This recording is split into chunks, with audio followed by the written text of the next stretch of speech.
খামারে পরিষ্কার হয়ে ঢোকার চেষ্টা করবেন। কারণ এখানে আপনি ইনভেস্ট করেন, এখানে একটা পবিত্র জায়গা, এখানে আপনি এই পবিত্র জায়গাটাকে আপনি অপবিত্র কখনো হয়ে ঢুকবেন না।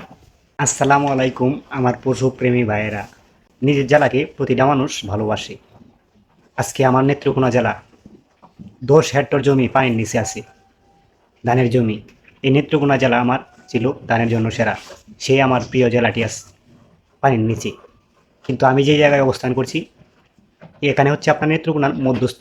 হাজারো মানুষ আজকে বিপদের সম্মুখীন এই পানির জন্য। দেশের বিভিন্ন জায়গায় তলিয়ে গেছে পানি, কিন্তু তাদের কষ্ট দেখে আমাদের নিজের মনে তাকে সান্ত্বনা দিতে পারতেছি না। যার কারণে আমার এই প্রিয় জেলার কাছে সবার কাছে দোয়া চাই যেন তারা এই সুখ সইতে পারে। হয়তো এই নেত্রকোনা জেলা আমার আপনার প্রিয় জেলা। প্রতিটা মানুষ কিন্তু তার নিজের জেলাকে ভালোবাসে, কিন্তু আমি আমার জেলাকে ভালোবাসি। আর সেই জেলার জন্যই আপনাদের কাছে আমি দোয়া চাই যেন তাদের মনে সান্ত্বনা পায় এবং যেন তারা যেন এই সুখ কাটিয়ে উঠতে পারে। আমরা প্রতিটা মানুষ গরু লালন পালন করি, তাই আমরা গরুর ভিডিও দেখি। আপনারা কি মনে করেন যে আমি মনে হয় গরুর ভিডিও দেখি না? আমি দেখি ভাই, আমি কিন্তু সবসময় আমি গরুর ভিডিও দেখি। কারণ আমি খাইতে গেলেও গরুর ভিডিও দেখি, ঘুমাইতে গেলেও ভিডিও দেখি, আমি যখন আমি সময় পাই তখন আমি গরুর ভিডিও দেখি। কারণ এগুলা হচ্ছে আমার পেশা। দিন শেষে আমি যেখানেই থাকি না কেন, আমার পেশা, আমার পেশার সাথে আমাকে জড়াইতে হবে। পেশা ছাড়া কেউ চলতে পারবে না। আপনি কি মানে ঘুরে ফিরে আপনি কয়দিন চলতে পারবেন? হ্যাঁ, আপনার যতই আপনার টাকা থাকুক না কেন, আপনি কিন্তু আপনার যে কোনো একটা পেশায় কিন্তু আপনার লেগে থাকতে হবে।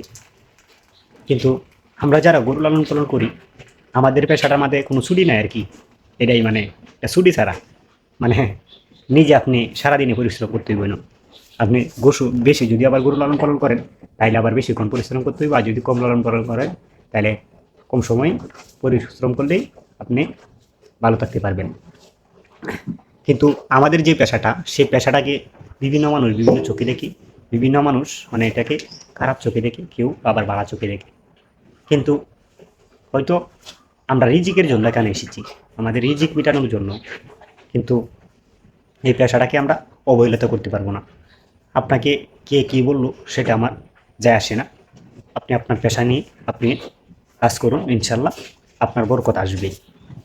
আরেকটা কথা বলি যে খামারে যে আমরা এত টাকা ইনভেস্ট করি বা এত খাবার গরুকে খাওয়াইতাছি, খাওয়ানোর পরেও আপনি এখান থেকে মানে আপনার যে একটা সফলতা আছে যে আপনার এই এখান থেকে লাভের মুখ আপনি দেখতে পারতেছেন না, না দেখার পিছনে আপনার কিছু কারণ থাকতে পারে। যেগুলো কারণ হচ্ছে আপনি সবসময় আপনি কামারটাকে পরিষ্কার রাখবেন, নিজে সবসময় পাক পবিত্র হয়ে কামারে ঢোকার চেষ্টা করবেন। আমরা অনেকজন আছি যে আমরা প্রস্রাব করে আমরা কোনো ঢিলা ক্লুপ ব্যবহার করি না, মানে প্রস্রাব করে আমরা সবসময় চেষ্টা করব শরীরটাকে পাক রাখার। পাক পবিত্র হয়ে আপনি আপনার কামার করে আসুন, তাহলে ইনশাল্লাহ বরকত হবে এবং কি আপনার পরিবারে যেন কোনো এই ঝগড়াঝাটি না থাকে। যেই পরিবারে আপনার ঝগড়াঝাটি থাকবে সেই পরিবারে আপনার আয় উন্নতি দেখা দিবে না। ঠিক আছে, আপনার পরিবার নিয়ে আপনি সুন্দরভাবে চলুন, ইনশাল্লাহ আপনার এখান থেকে বরকত আসবে। কারণ এখানে আমরা দিনরাত পরিশ্রম করি, পরিশ্রমের পরেও আমাদের কেন সংসারে আয় উন্নতি হয় না? না হওয়ার পিছনে আপনার কারণ থাকতে পারে যে আপনার সংসারে বিভিন্ন ধরনের ঝগড়াঝাটি লেগে থাকে। এগুলো হয়তো আমার প্রিয় নবী পছন্দ করে না এবং কি আল্লাহ তাআলা পছন্দ করেন না। যার কারণে আপনারা সবসময় চেষ্টা করবেন যেন সংসারে কোনো ঝামেলা না থাকে এবং কি সবসময় কামারে পরিষ্কার হয়ে ঢোকার চেষ্টা করবেন। কারণ এখানে আপনি ইনভেস্ট করেন, এখানে একটা পবিত্র জায়গা, এখানে আপনি এই পবিত্র জায়গাটাকে আপনি অপবিত্র কখনো হয়ে ঢুকবেন না। আমার কথাবার্তায় ভুলবাদ্য হইতে পারে, সবাই ক্ষমা দৃষ্টিতে দেখবেন। কারণ আমি আপনাদেরকে শুধু পরামর্শই দিয়ে যাই।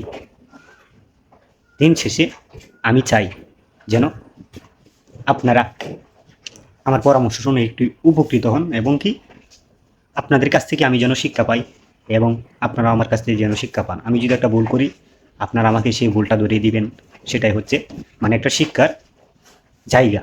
ইউটিউব মানে হচ্ছে আমাদের শিক্ষার একটি জায়গা। সেই শিক্ষার জায়গা থেকে ক্ষমা দৃষ্টিতে দেখবেন সবাই। এই বলে আমার ভিডিওটা শেষ করলাম। আসসালামু আলাইকুম।